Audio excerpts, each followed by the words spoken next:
Oh, that's how it always begins. Yes. Salete mihi nomen est stella et hoc est Batgirl the Oracle, the Barbara Gordon podcast, episode 206 for May MMXXI. Batgirl the Oracle is brought to you by the Batman Universe and JLI blah ha ha podcast. I always like to call it the blah blah blah podcast, but I actually guest star with Shagalicious, who's Donovan's BFF, on the May episode where we cover Justice League Europe number 14. And I really actually enjoyed reading and catching up on that particular series. Batgirl the Oracle is also brought to you by MileHighComics.com, your new and collectible comic book store. Mile High Comics has an inventory of over 5 million comics from the gold, silver, bronze, and modern age, and over 100,000 trade paperbacks. If you're not into the vintage stock, Mile High Comics also has a subscription service called the New Issue Comics Express, offering a discounted price for comics ready to hit the shelves. So if you're looking for vintage back issues or a great modern subscription service, be sure to check out milehighcomics.com. Well, you can see him here, his little face, and he's a hard man, as Mama Grant would say, and I think we might see his hardness in this episode. He's probably going to be defending Bat Jerk, or Bruce Jerk Murderer, as I'm calling him this time. We're starting right away. Bruce Jerk Murderer. It is my former beloved himself, Donovan Morgan Grant. Welcome. Well, yes, only I could be on the defense team for socialite Bruce Wayne, who's done nothing wrong, and we shall deliberate how he has been falsely accused of murder. And the story which gives a lot of evidence that he committed murder. I know, it's true. There's a lot of stuff that happens. I feel like we scheduled this, I don't know, do you think like a year ago you're like, I really need to be on this? Or you don't ever say need, but I really want to be on your show when you're covering Bruce Jerk Murderer. But it feels like it's been like a while that we've been waiting for this, anticipating. Yeah, I know that like whenever you got, once you got in the habit of other podcasters kind of calling stories, I definitely threw that out there as soon as I was aware of it. And then once you're kind of closing in, definitely like once you hit like the 2000s and probably after No Man's Land, which is a couple of years ago by now, I was like, this is important to me, because it is important to me. I think this is, I'll just say right now, like when I started collecting comic books, buying comic books, like staying in financially, this was the first story I was on the ground floor for. So it is of particular import to me.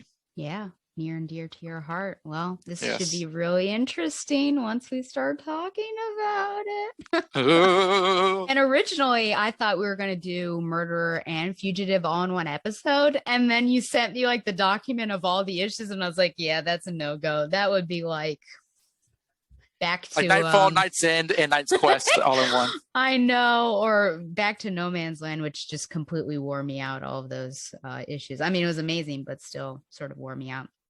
Just housekeeping wise, this is going to be a top heavy episode.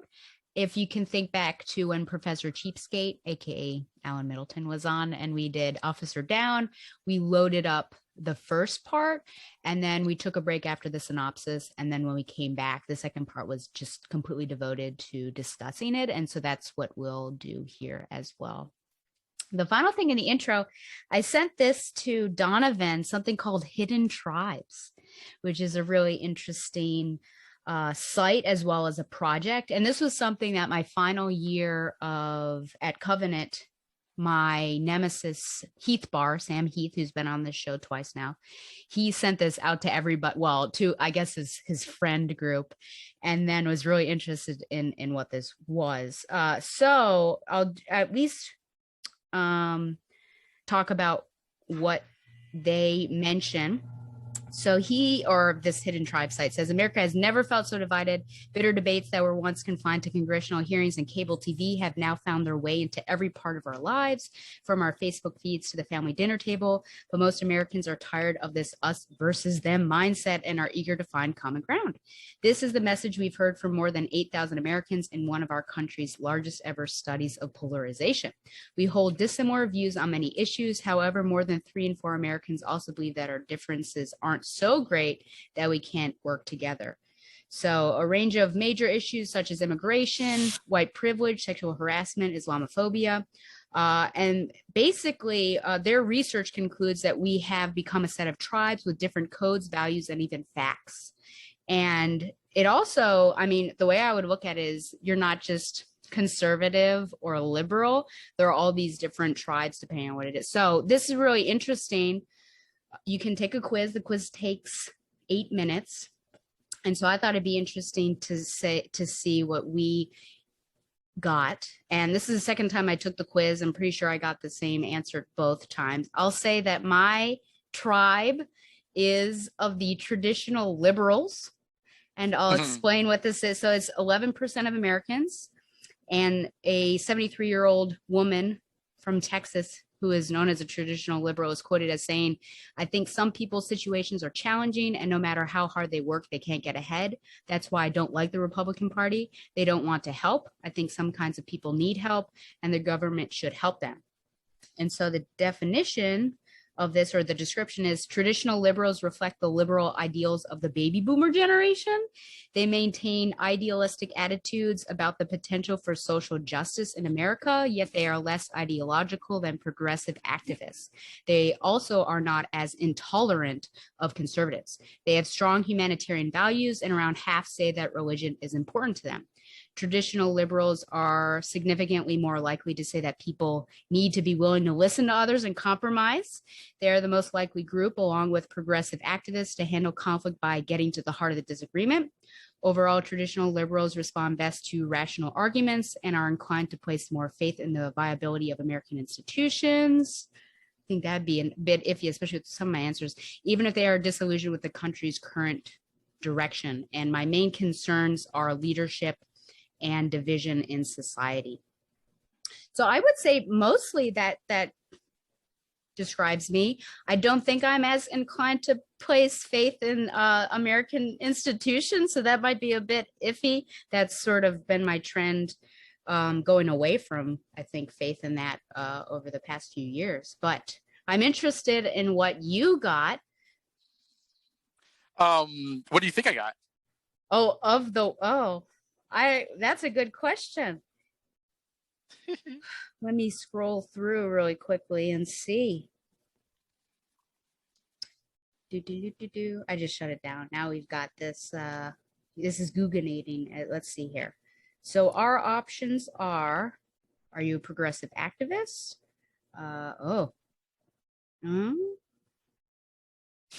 Actually, that's the first one. That seems like you. I'm just looking. Strong ideological views, high levels of engagement, political issues, and the highest levels of education and socioeconomic status. Highly sensitive to issues of fairness and equity in society. Yeah, are you? Are you yes. Yeah, okay.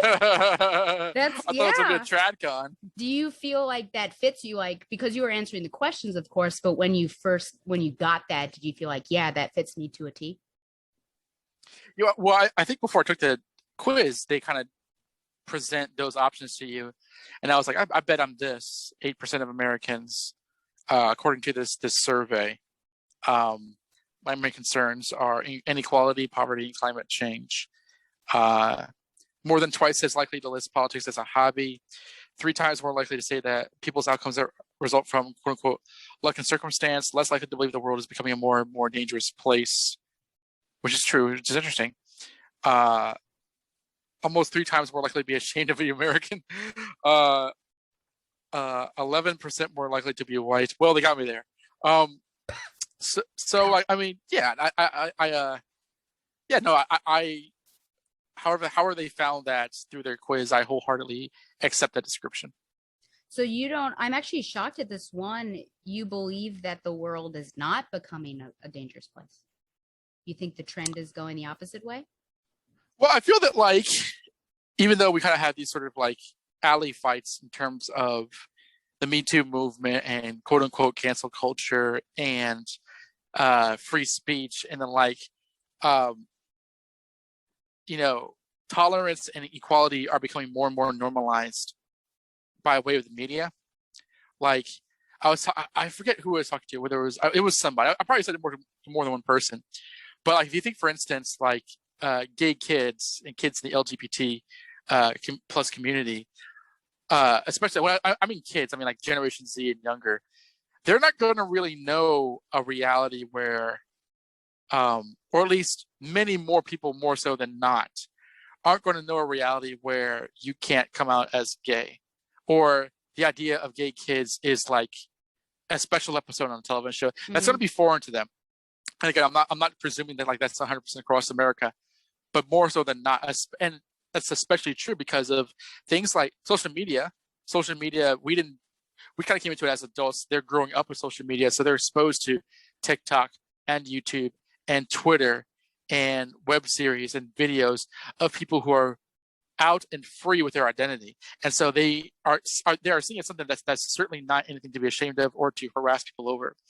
And that's kind of why I feel that like it's less likely for them to, they're still at risk from intolerance, but it's far less likely for them to like be in a scenario, or at least feel as though that the world at large they're not people like them.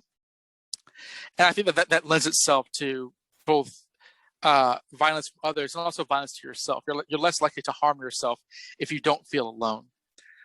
So yeah, no, I think that tracks. I mean, there's obviously, obviously the threats of, nuclear annihilation, which we always go through in terms of the arms race. And there's also climate change kind of barreling towards that.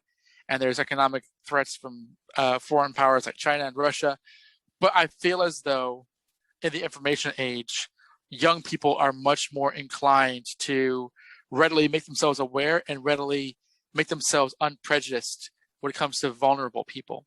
So yeah, I feel that like in that way, it's becoming less dangerous. Even though a lot of crimes are being kind of highlighted now, it's no more of a increase, or at least in regards to things that are kind of being unremarked upon in the past, in my opinion. Yeah. I had a thought and then it just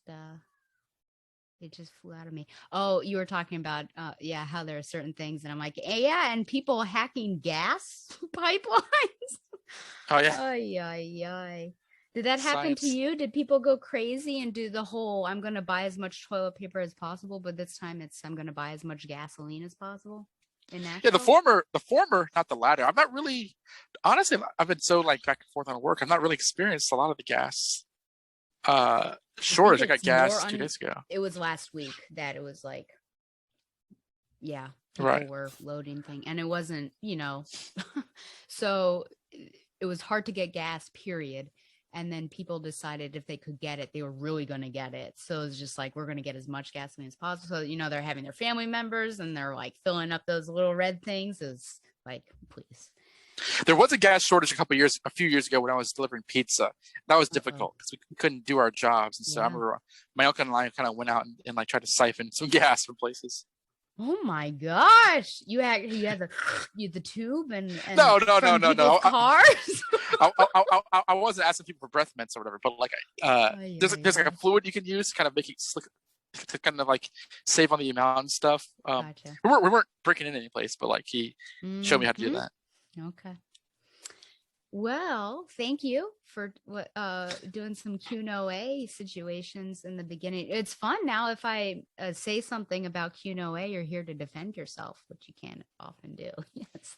I say QA, and my girlfriend, whenever we text and I say, "Oh, I'm going to record this," she always says, "It looks like you're saying you're about to record the QAnon podcast."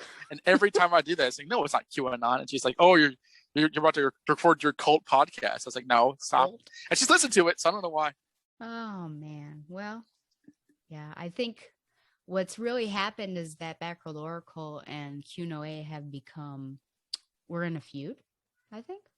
And we're going to get some t-shirts made. Team Go on. Kunoa and Quinoa and Team BTO. And see how many t-shirts sell. It's kind of like Lindsay Ellis and ContraPoints. Yes, I got my Team Natalie.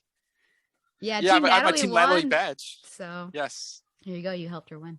Okay, well, we are your BFF, Shagalicious. We're going to go to our Find Your Joy segment, which is Shag's Mac and Cheese of Comfort and Joy. So, in this current time, which I think is better than 2020, of course, but still some hard things are going on. What sorts of things have been bringing you joy? Gravity Falls. You know, How far are you? Can you I'm still in season 1. Okay. Um, Can you please describe your first experience with well, you were there. I know I was. I didn't expect it to be as like. I mean, I knew it was a cartoon that would be humorous, so I didn't expect it to be as like weird as it is. Specifically, the characters. Yeah. And this is not because of the show. Like I had to kind of watch that episode where Dipper's trying to be more manly like 3 times because I was always interrupted over the course of a few days. But it's very, very funny. The characters are very, very likable. And like Mabel is adorable. And one episode I was really, really into, the one where the rich kid, like the kid who kind of sounds like a televangelist, was trying to get with Mabel, and he ends up trying to murder Dipper and stuff. I was like, this is kind of cool. I mean, it wasn't like all that serious, but like, because I don't know, does the show turn into like a storyline, or is it kind of like the done in ones? It does. No, right now it's done in ones, but things will start like little pieces and threads will start to connect especially like season 2. Okay. I'll say the last episode I saw, the one thing I was unsure about was like the whole, like the 8.5 president. I was like, this is a little weird. But I know it's a cartoon, so I'll see where it goes. But I'm enjoying it. It's consistently funny. It's reliably funny. And I think it has a really clever sense of humor. Like I remember when Dipper was hanging out with what's the older girl's name? Wendy, her friends, and like one of her friends was like, "Nice job, genius," and the other guy was like, "Your mom's a genius." And I was like, "That's really funny," because it's like it goes for like sort of like teenage edgy humor, but they're not saying anything. So I thought that was particularly clever. So Gravity Falls. I'm looking forward, and I was surprised when you told me how short it was compared to Steven Universe. I'm looking forward on kind of like whenever I'm very busy right now, but whenever I have time, kind of barrel on down throughout that series. Have you by any chance seen the episode where Mabel is in the convenience store? I can't remember what episode that is. You'll know. And some fun dip is involved. Have you seen this? Yes. She gets high on the fun dip. It's like psychedelic. Yeah, she's tripping. Yeah. She's like immediately the best characters. I love Kristen Schaal to begin with, and she's just adorable in that show. What is one of my favorite moments of when I visited you recently is we were watching this, and for me it's just like this is normal behavior because Mabel's like me, maybe ratcheted up a bit, but I'm just sitting there and I don't know if we were on episode 1, but you lean down, take the PS4 controller because we were using that, and press pause and turn to me. And straight up, this girl has ADD and like, what's going on with this show? Like, you had to put everything to a stop to ask for clarification. I'm like, is it why? Is this what it is? And I'm like, yeah, this is it. That's fun. It's truly funny, and I think that like cartoons are of a higher quality currently, but that one, because I know that one's like that's like almost 10 years ago. I can see because we have like in the kids section in Gravity Falls like source books and stuff. I can immediately, not that I ever doubted it, but I can immediately see why it's so appealing because it's just funny, and it's one of those shows where like if I kind of calm down and relax, I absolutely pop on Disney Plus. Yeah, absolutely. Okay, well, I have 3 things. Oh, great. Zoom is telling me my internet connection is unstable, so I can't wait to see what happens there. 3 things. So May 7th, I went to a concert. Allie and AJ, they were putting on a virtual concert, and it was amazing. They went through their whole new album, A Touch of the Beat Gets You out on your feet, gets you up and into the sun. And it was amazing. It was so amazing. And what's even more amazing is I was on a walk with Shy that day, and I said, "Oh, I wish they would just come to the Norva, which is in Norfolk, because it's a small venue and they only play small venues." And then later that day, they released their whole 2022 schedule, and they're coming to the Norva. And so I've already bought tickets for May 12th, 2022. I'm so pumped for that. So that was exciting. I finally played Resident Evil 3 and beat it, and it was a fun time as well as a horrifying time per usual. Nemesis is a bit worse than Mr. X because he's a bit more brutal in his following tactics. Trying to think, it took me 4 times, at least 4 to 5 times, to finish the hospital section because all these swarms with Carlos. But that was a fun time. And now I have RE8. I've rented that from GameFly. I've yet to begin it, but I think tomorrow I'm really going to sit down and do it. Yeah. And that's a different experience just because it's first person. So it's even more horrifying. But I'm interested to see this lady, Dimitris, in person, as it were. And then finally, as a recommendation, as are many. I know. I will probably die accidentally, even though I know many people just want to run into her arms. But I will immediately call Harold after I encounter her / I die for the first time. I also highly recommend the Netflix film, and it was up for an Academy Award for animated feature film, Over the Moon. It's so good. The music is amazing. And it's just so cute and heartwarming. I've actually seen it twice, so I highly recommend that movie. Yeah, I think that's it. I've not heard of that. Let me check it out. By the way, what a heartbreaking ending to the Academy Awards. It was also weird. In what regard? Because they saved Best Actor for last, and usually the last one is Best Picture. And so It seems like the intention was, well, Chadwick is going to get Best Actor. We should end the night with him. And then Best Actor goes to Anthony Hopkins. What a weird thing. I love how every year they screw up somehow, because it wasn't even so much that, or it wasn't just that. It was like they made these like NFTs out of Boseman's head. And it was almost like ghastly thing where they like apologize. Okay, yeah, that was rather crass. Just, what are you doing? The best intentions, I suppose. Okay, so our final 2 segments, and then we'll actually get into comics. Have you seen any anime that you would like to recommend? Oh yeah, I don't think I told you about this. I watched all of Demon Slayer. Oh, okay. How many seasons is that? Currently, it's just 1. It's on Netflix. Okay. 26 episodes, and like the other week, a movie came out, which isn't continuity. Like the movie picks up right where the season left off. Okay. And a couple of things.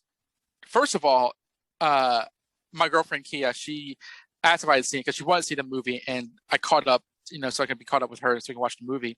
It's the first time I was at a movie since Birds of Prey. Honestly, was it in the theater? Yeah, it was in our indie theater at the Bell Court in Nashville, right next to Jenny's. So we saw it, and it was cool. But Demon Slayer, like the manga, is a super hit. It's one of those like big hit franchises because we have the current anime and the movie are about like volume 8 of the manga, but we currently have at our Barnes & Noble up to like volumes like 2021. It is a gigantic seller. I mean, people are buying that every day. It's a very, very, and I think you like it. It's about demons. Like it kind of takes place in the old school, like retro feudal Japan, where they use swords and stuff. But it's about a teenager named Tanjiro, and if you start it, like the first episode kind of shocked me. I don't know why it did, but like I will say that like the premise is that his sister is kind of turned into a demon, but she's not a full demon. So he becomes a demon slayer to try to find a way to turn her back into human. And he's like, he's about 16 in this show. She's about like 15. And so they kind of travel, they meet some other characters and like destroy demons. It's a pretty straightforward show. And like, there's not really a lot of like content. Like, there's like zero fan service and stuff, but it is incredibly violent. Okay. because the way to kill a demon is to kind of cut their head off. So there's just a lot of blood and stuff. Yeah. I think you dig it. It's one of the most gorgeous anime series I've seen in a long time because like he does a lot of like kind of like martial arts sword fighting, and there's like, these beautiful colors blasting around. There's some very interestingly designed characters. I think you would very much enjoy it. And like, yeah, no, I knocked that out in a day because I had to. I was watching the episodes on 1.5 speed on Netflix. Oh my gosh. Because like the movie started at 7. But I was honestly into it. Like I wasn't just like, okay, let's hurry up. I was like, no, this is cool. I thought that like the development was cool. I thought the trials and tribulations Tanjiro was going through was cool. And it's fun every now and then. I am kind of caught up on the latest shows, like when I was into Kill la Kill, when I got into My Hero Academia, and now this. And My Hero Academia is on its new season, so I'm trying to play catch up with that as well. What about yourself? It does seem, I will say what I'm going to recommend, but it does seem like that is the trend with the Netflix original anime series, that they do tend to be more violent, because I'm just thinking of the past ones that I've seen. Yasuke is going to be my recommendation, so I'll talk about that. But also Blood of Zeus was really violent, and then the one I just watched before was Dota Dragon's Blood. And so it's like, I guess maybe they're just going the violent route.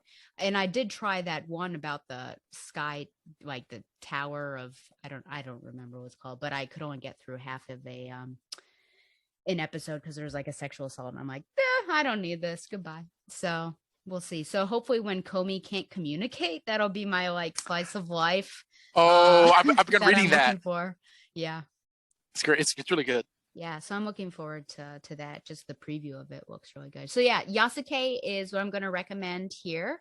And actually, for listeners of the podcast, the intro song that I am going to use is the intro for this. So just be aware. But yeah, 6 episodes. They're about 30 minutes. In an alternate reality, 16th century feudal Japan, reimagined with magic and advanced technology, an African man named Yasuke went from being in the service of Jesuit missionaries during the Naban trade to being a warrior and retainer in the service of Lord Oda Nobunaga. In the year 1582, he witnessed the fall of Nobunaga's forces in battle at Honoji Temple against the army of the Dark General, who served the demonic warlord Yami no Daimyo. With Nobunaga's death and the defeat of his forces, Yami no Daimyo assumes complete control of the land. 20 years later, Yasuke tries to put his storied past as a legendary Ronin known as the Black Samurai behind him, and retires as a recluse boatman named Yasan at a remote village. He encounters a singer at a local bar named Ichika, and later agrees to take her and her daughter, I'll say, Saki, a sick girl with mysterious magical powers, north to see a special doctor to help with Saki's condition. After an attack by mercenaries who are after Ichika and Saki, Yasuke is tasked with protecting Saki while coming to terms with his past, dealing with would-be conquerors of Japan, and facing dark supernatural elements as Yasuke and Saki find themselves in the middle of a struggle against the forces of Yami no Daimyo. Whew! And it is starring Lakeith, what's his last name? Lakeith Stanfield, yeah. So he is Yasuke. So I've been enjoying that. So it's got the history aspect of it, but also, you've got he's a real guy. Supernatural. I know, the twist with the supernatural. It's like a theme that with them, you've got the history twisted with the supernatural. I don't know what that is about, but yeah, I've enjoyed it, and it feels like weird, an authentic. Well, I was gonna say, like, it feels like an authentic Black experience, just with like the music that is used, and Yasuke himself. And I know it's in feudal Japan, but it just like I really feel like it's a really cool Black story that is, in a different era that you wouldn't expect to be witnessing a Black story. Well, it's what I think it is, because the people behind it are, you have LaShawn Thomas, who did Cannon Busters, who is an American Black animator who's heavily influenced in anime. You have Keith Stanfield, who was L in the live action Netflix Death Note film, and you have Thundercat, who's done a lot of he's an anime fan. He has a song called Dragon Ball Durag, and he was in Carol and Tuesday. Yes, Carol on Tuesday. it was funny because like this is kind of a lot of blurs were going to be into this, and my cousin texted me, "Oh, have you seen Yasuke?" And I was like, "Oh no, not yet." And I was like, I was kind of just like making a joke, like, "Oh, how realistic is it?" Because I had not seen a lot of footage of it, and he was like, "None." And I watched the first episode. And it's like giant. What happened? So that was a shock. It was like a punch in the face. Yeah, I will agree. Cool. I'm with you because I thought, oh, it's gonna be like looking at this black samurai who was a real individual, like looking at this, and then all of a sudden, yeah, the giant robots. Yeah. I thought, oh, okay. I guess I'll rethink everything. Okay, and our final segment, literature recommendations. Have you been reading anything? Have you been reading something that you need to read in order for me to watch Steven Universe? Oh, are you talking about Naomi Alderman's The Power? Yes, I am. Not yet. Yeah, I bet not yet. Not yet. But I am watching Gravity Falls, so there is half of that on my way. True. Yeah. I think I told you I picked up. There's a recent publication of James Baldwin's Nothing Personal essay that I'm reading. It's very short. It's less than 100 pages, but I'm not done with it yet. But I'm reading that. Okay. And then also Comey Can't Communicate, the manga. Oh yes. How many volumes does that have? I was talking about it with Trevor, the manga lead in our store, and we talk about like manga and anime all the time. He actually has his own YouTube page because he's big into Comey. I think Comey has like a lot more in Japan than America currently has. Okay. But if I recall correctly, at our store, it's in like double digits. I think it's about like 10 or 12. I think he said it's like well over 20 in Japan.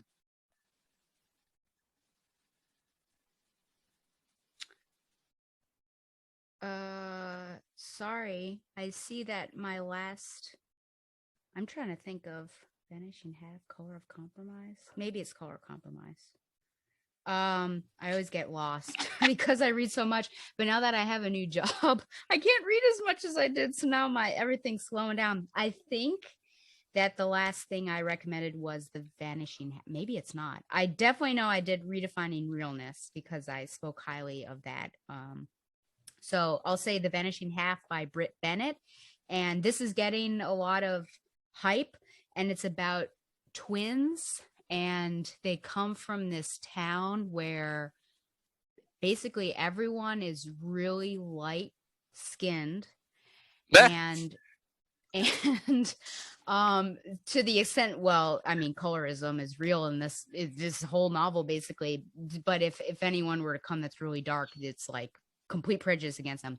But they decide to run away from this town, and you find out that one of them decided to live as a Black woman, and the other twin decides to live as a white woman. And so it's this story, and it goes back and forth in time, present day versus the past, and the past starts to meet up with that. So it was actually really interesting. Sometimes I'm suspicious about books that people are like, this is amazing, because I'm a queen of counter opinions, so I'm like, I don't know. Then I read The Color of Compromise, the truth about the American church's complicity in racism by Jamar Tisby, and a foreword by Lecrae, by the way. Oh, I know exactly what that book is. I've seen it a lot in our store. I've sold it in our store. That looks very interesting. It was.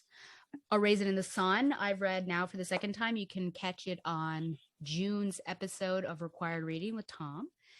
Codename Verity by Elizabeth Wine, or I think probably Wine, and this takes place during World War II, and it's about a friendship between two women. They're English, one's Scottish, which is a huge point, Scottish and English Air Force pilots, and one of them is captured by the Germans. And then, of course, Bruce Wayne Murder, and I'm nearly done. I will finish it tomorrow.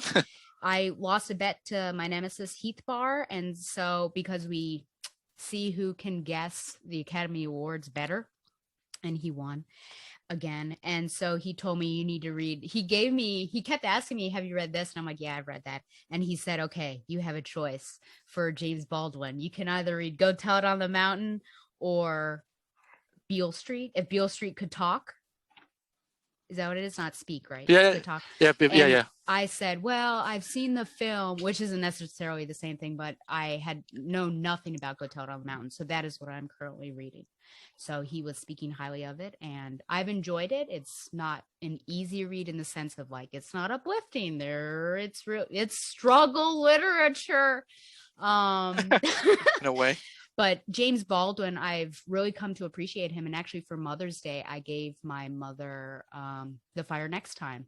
And I said, well, you should read, because we've been having great talks recently about racism and whiteson, basically. And she read his letter to the nephew right away. And she's like, I really love this. And so she's reading that. So anyways, there you go. Oh, excellent. Good. Indeed. Okay. So we're doing this. We are doing this. We're actually going to do comics now. And we're going to do our modern quickies, as I say. And so it's been weird that I have actually been able to, I didn't think I was going to be able to this episode, but Nightwing just came out, so I can. I am of the month, because normally it's the month prior, but it's been nice to be able to talk about, oh, these came out in May and I'm recording in May. So first, Batman 108, which is the Cowardly Lot Part 3, writer James Tynion IV, artist George Jimenez, and colorist Tomu Mori. And the synopsis from the publisher: Batman goes undercover to infiltrate the transhumanist gang known as the Unsanity Collective, as matches Malone, of course, and learn more about their sudden appearance in Gotham. And what nefarious plans does Simon Saint have for Arkham Day survivor Sean Mahoney? How does it connect to the Magistrate? And in part 2 of the action-packed, bone-rattling Ghostmaker backup story, can our heroes stand up to the horror of Kid Kawaii? Plus, don't miss the debut of the mysterious Miracle Molly. And Oracle doesn't really play too much of a part here. She does spot Scarecrow on top of a roof, who is watching during a press conference, and she tries to contact Batman after 12 hours of nothing, which that he's not contacted her for 12 hours, which makes sense since he's undercover as Matches. I will say she's wearing the same outfit that she has the previous issues, which is fine, I suppose, but I don't think it's all happened in one night. So okay, but I'm going to screen share on this because I love it. Before we started recording, I was actually talking to Dawn about how much I love Nightwing, and it's just nice to look forward to something from DC Comics again. I know, right? Yeah. And I did like issue 1 of Damian's Robin that's coming out, but that was just issue 1, so it's too soon to see. Did you like or dislike Joker? Oh, could you clarify? I guess you only read the issue where Jim and Barbara talk. Okay, people, this is the third go. Again, I'll say that it's nice. It is lovely to look forward to a book each month from DC. It's been a long time, and Donovan, I think, would agree. You can't see our faces right now because my computer's been bugging out with Zoom. And I said when we weren't recording, I'm being punished for wanting to look at hot Nightwing. So this is what happens to us. But I do want to go through. I mean, you don't need to see our faces. I would just be gushing and drooling. I've got a towel next to me. But I do want to go through some of these particular pages. Are you still with me, Donovan? I'm still with you. Yeah. Okay, I just want to be sure it wasn't frozen. Sure. And I am here.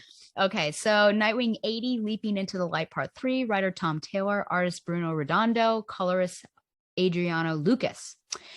Dick Grayson's always had a big heart, from protecting those persecuted by bullies in his youth to combating evil alongside Batman as Robin to pledging his newly inherited wealth to enriching Bloodhaven as Nightwing. His kindness and generosity have always guided his life, but now a new villain stalks the back alleys of Bloodhaven, removing the hearts of the city's most vulnerable. Who is this terrifying new menace named Heartless, and will he be able to resist plucking out the biggest heart in all Bloodhaven? Read this literally heart-wrenching issue to find out. Okay, so I literally read this right before this show, and so there were some things that I wanted to say. First of all, sorry, I felt like I yelled. So sexy. Every time, basically every time. I think I've also become a bit of a troll on Instagram for any artist that has Nightwing. I basically am like, show me the butt. So they probably mute me. I don't even know. So, he needs to be bending over. Golly. Okay. First, stylish. Look at this. I love this. I just feel like it depends on the artist, but definitely in Batman and then in Nightwing, I just love her style.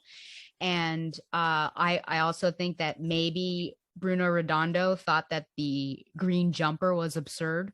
So that's why he decided to give her like civvies, fashionable civvies, rather than that green jumper. I also like the t-shirt that he drew on. I don't know if you noticed this detail, Donovan, the black. Oh, yeah, I did. Oh, yeah, it's so good. Okay. I love this section right here. What's the nature of your relationship? Yes.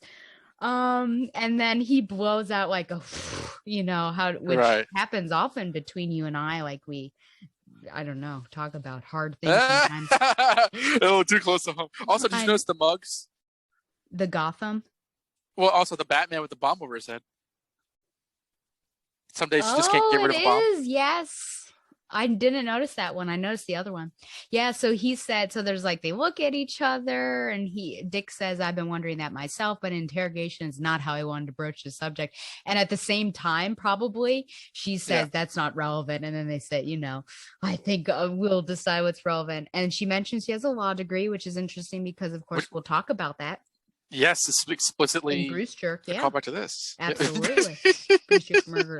The art I just love, but I love these types of scenes where they use like the whole space, not only of the actual comic, but the whole architectural space as well. And you can see them moving around. We've got a plan look.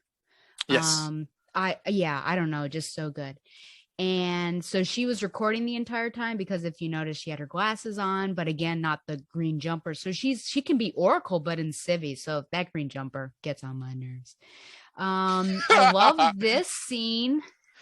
First of all, it was funny because I thought of you immediately with this one text box that said Tim Drake thought of by many as the best Robin. I totally get it.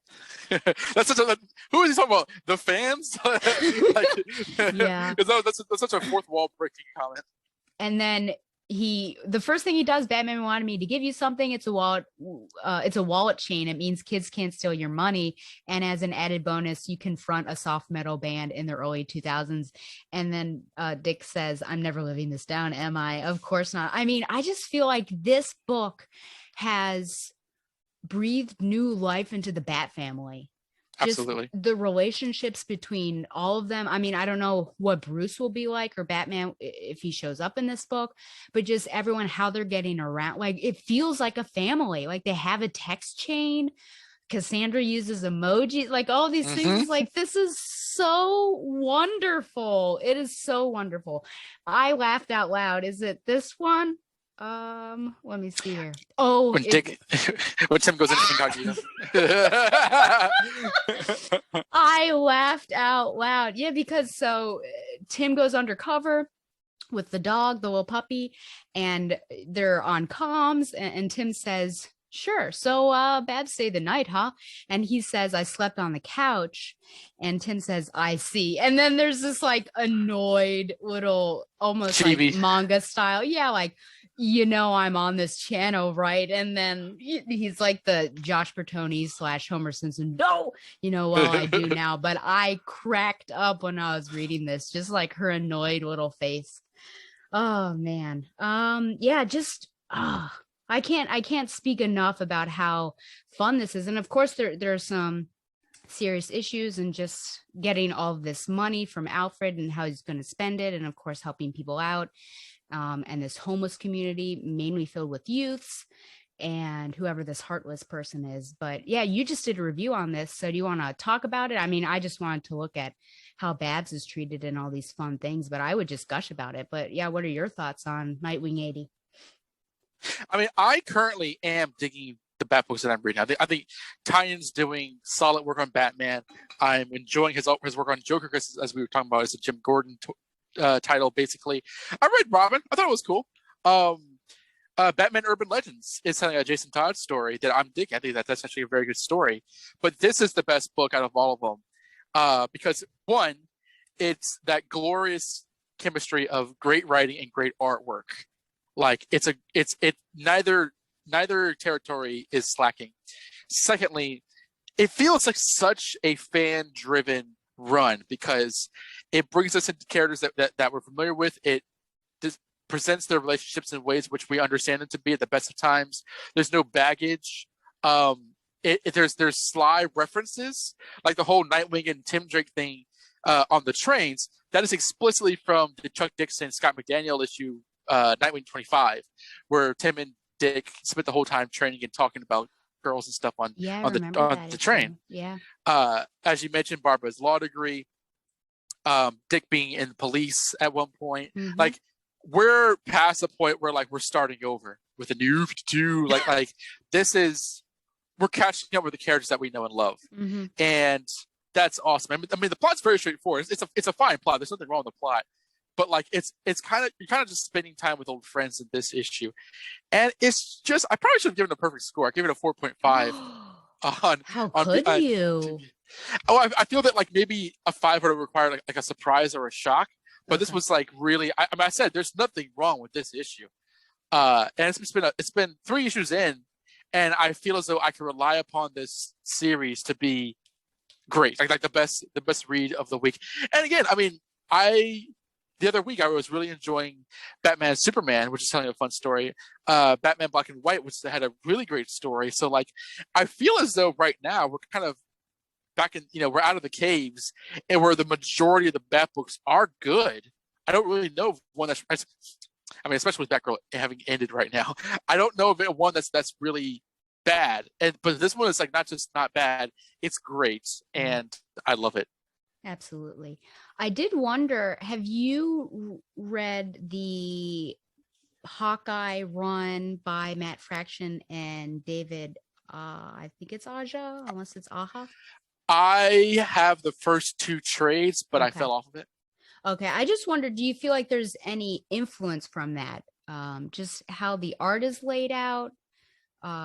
Really dynamic art, and let's see, there's that one fight, I guess it's at the end, with how they use with them versus the electrocutioner stuff. Yes. And not only how Nightwing assembles his Escrima-Sticks into one bow staff, but then he actually uses Tim Drake trying to find this, which I thought was pretty cool. And then the puppy, I also think like, it's a puppy in there, this is always good. And there's that whole line about people are probably more likely to talk to you if there's a dog and everything. I just wonder if you saw any influence there, or do you just think this is all Bruno Redondo on his own and Tom Taylor? I mean, really. That straight up did not come across my mind because it's been forever since I've read Hawkeye, but it's not. I mean, it's been about 10 years. It's not impossible. I mean, Redondo more than Taylor, I would imagine, would have taken like a lot of his like blocking shots or fight choreography. Mm-hmm. I mean, this kind of style of artwork in terms of like fighting. Whenever I see like multiple Nightwings, I just think of Scott McDaniel.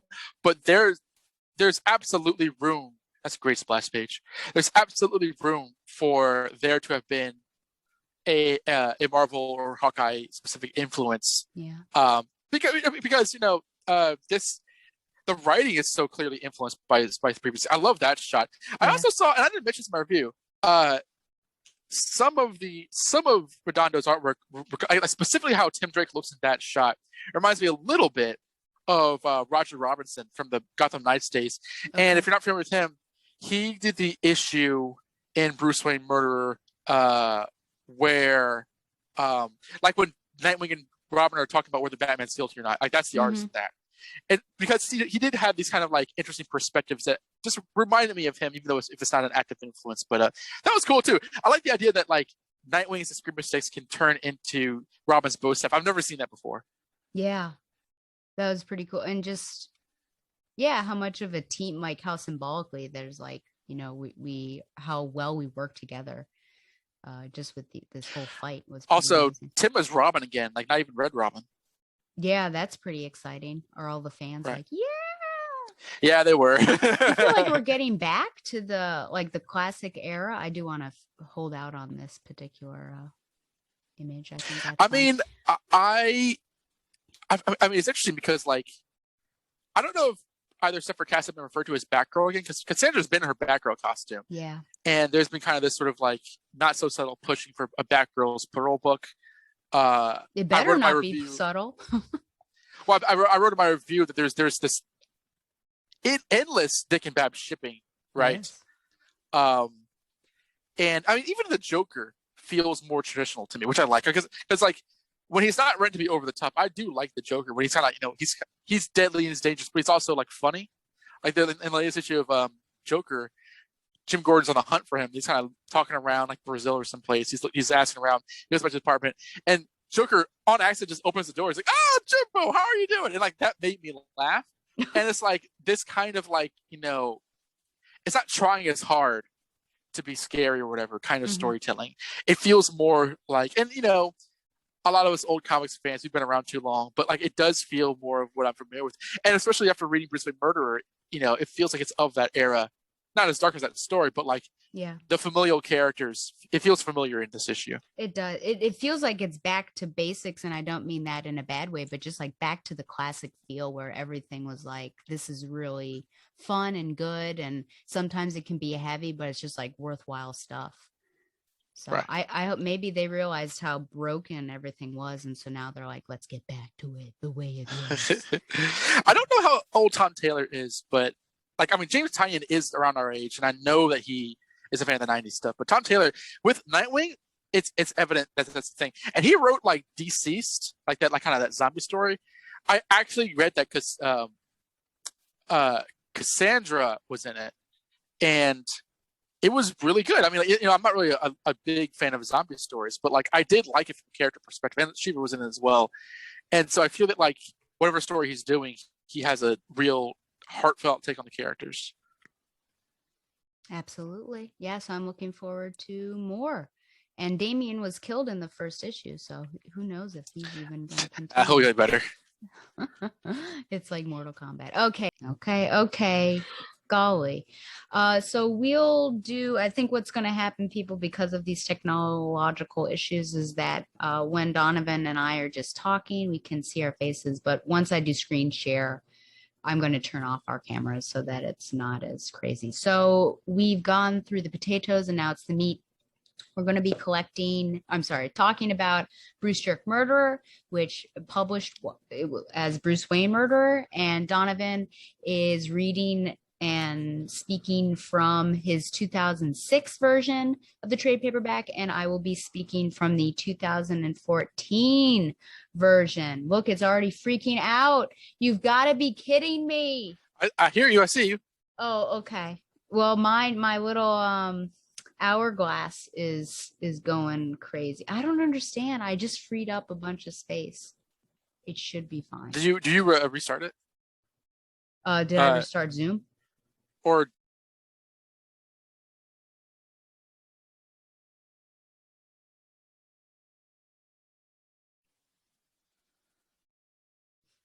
are we back? Golly. Yes, okay. Yes. I saw you like shifting your eyes. Yeah, I know. Well, should I turn my video off? Yeah, I guess I'll stop our videos. I guess we'll just start now. So it'll just be an audio podcast. This will be a butt to edit. Okay. So 2006 for Don, 2014 for me. We talked before the show that Don's collects only relevant information within each of the issues, whereas my trade paperback, if it's talking about Robin 99, is going to have the entire Robin 99, even if parts of it are not relevant to Bruce Jerk Murderer. So this storyline was originally published in 7 different comic book series in March and April 2002. The story was written by Greg Rucka, Kelly Puckett, Chuck Dixon, Devin Grayson, and Ed Brubaker, and the illustrations are done by Rick Burchett, Scott McDaniel, Damian Scott, Trevor McCarthy, Roger Robinson, as was mentioned before, Rick Leonardi, Pete Woods, and Steve Leiber. In this story, this is a brief synopsis. What I'm going to do is talk just this brief synopsis. I'll say what these issues were called and go through, and then Dawn is just going to give publisher blurbs for each, and then we're going to take a break, which whatever that means, because we've been taking dozens of them already, it feels like. So in this story, Bruce Wayne is found with the dead body of Vesper Fairchild in his arms, and he is arrested for her murder. Looking to prove Bruce's innocence, Nightwing, Robin, and Batgirl quickly huh? I'm sorry, go ahead. It already begins. Quickly begin an investigation to discover the true killer. But as a mystery unfolds, evidence of Bruce's guilt mounts, and even his closest allies begin to question their mentor's innocence. Tired of portraying, you know what? If only you see my face. I wish I could. I wish like Huntress had appeared just out of nowhere in one of the panels and like said, "I told you so," or something. That would have been amazing. Tired of portraying himself as someone he is not, and further embracing the freedom of his masked identity, Bruce decides to lay his millionaire playboy, he was just a millionaire back then, playboy alter ego to rest and live life only as the Batman, and immediately kill somebody. But we'll get to that. So there are 14 parts to this. Only 12 parts are actually called parts, but then there's certainly the prologue and then like the climax of everything, which is Batman 600. So just going through these quickly. Batman the 10-cent adventure #1 was called The Fool's Errand. Detective Comics 766 is part 1, Procedure. Batgirl #24, part 2, Batgirl. Nightwing #65, Bust Out. Batman Gotham Knights #25, No Exit. Birds of Prey 39, The Gun. Robin 98, The Thin Line, and that was part 6. Batman 599, From the Inside Out. Detective Comics 767, Timeless. Nightwing 66, part 9, The Unusual Suspects. Batman Gotham Knights 26, Innocent Until. And Robin 99, Where the Road Ends, and Birds of Prey 40, which is part 12, Switchback. And then the finale of this is Batman 600. Batman 600. Yes, the scene of the crime. So do you want to just like briefly say, I guess, relevant information or publisher blurbs if you have them for each of those 14 issues? Sure. Yeah, I got the blurbs. I found the one on DC for the 10-cent adventure. So for the Batman the 10-cent adventure, the kickoff to the 12-part Bruce Wayne murderer storyline is a one-shot you can't afford to miss. When Batman responds to a series of crimes, little does he know that a crime is also occurring in one place of the world he considers safe, his home. And that is essentially the story where Batman discovers the body of Vesper Fairchild just as the police come in, and he is set up for her murder. So let me just get back to so get the precise order of the issues. Okay, here we go. Jump into Detective Comics 766.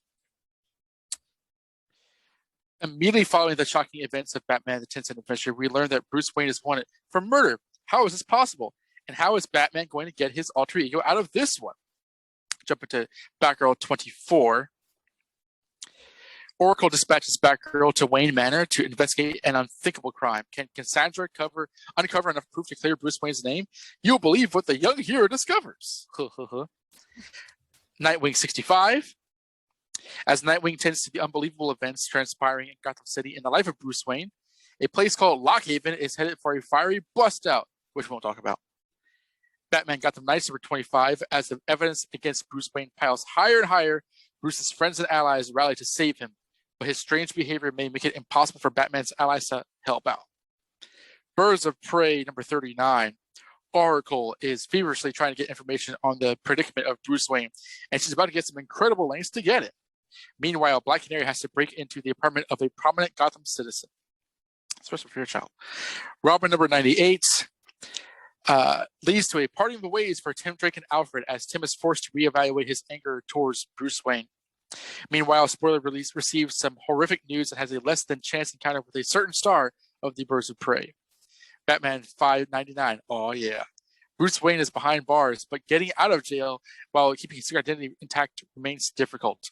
Meanwhile, the evidence against him continues to mount, and his situation keeps looking worse and worse and worse. Detective Comics number 767. Will Sacha Bordeaux sell Bruce Wayne out and claim he committed the murder he's being charged with? If it means her freedom from the hellacious jail she's found herself in, the answer may not be what you think. Nightwing 66. Dick and Barbara dig deeper into the circumstances surrounding Bruce Wayne's arrest, and the duo find themselves conflicted over a serious question about the innocence of their fearless leader. Gotham Knights 26. As Bruce languishes in prison on a brutal murder charge, his closest allies try to come to terms with the horrific reality of the situation. But not everyone who loves him thinks he's completely innocent. Robin number 99, with a great cover by Todd Knock. This starts the Birds of Prey. Bruce Wayne stands accused of murder, but Robin's got to focus on rescuing a close friend. Plus, Alfred goes undercover to investigate a suspect in Bruce's case. Birds of Prey number 40. Bruce Wayne murder concludes in part 12 as Oracle and Robin continue investigating the murder case, and Bruce Wayne makes a devastating decision. Continued in Batman 600 as the multi-part of Bruce Wayne fugitive crossover ignites. Where do they have Bruce Wayne? Or Batman 600? Okay, here we go. Batman 600. Bruce Wayne fugitive kicks off in this oversized issue. Bruce Wayne is suspected of murder and is confronted by his allies in the Batcave, resulting in Batman and Nightwing going toe-to-toe in an amazing display of combat between teacher and student that ends with, get ready, Ace Jockey betrayal! And that's all the synopsis for the issues. Oh, thank you so much. And with that, friends, we're going to take a break. And when we come back, we will be reviewing and chatting about. I've got questions, I think, for all the issues, actually. We will be chatting some Bruce Jerk Murderer. But first, it is Zaius's Radio Hour featuring Troubles Coming by Royal Blood.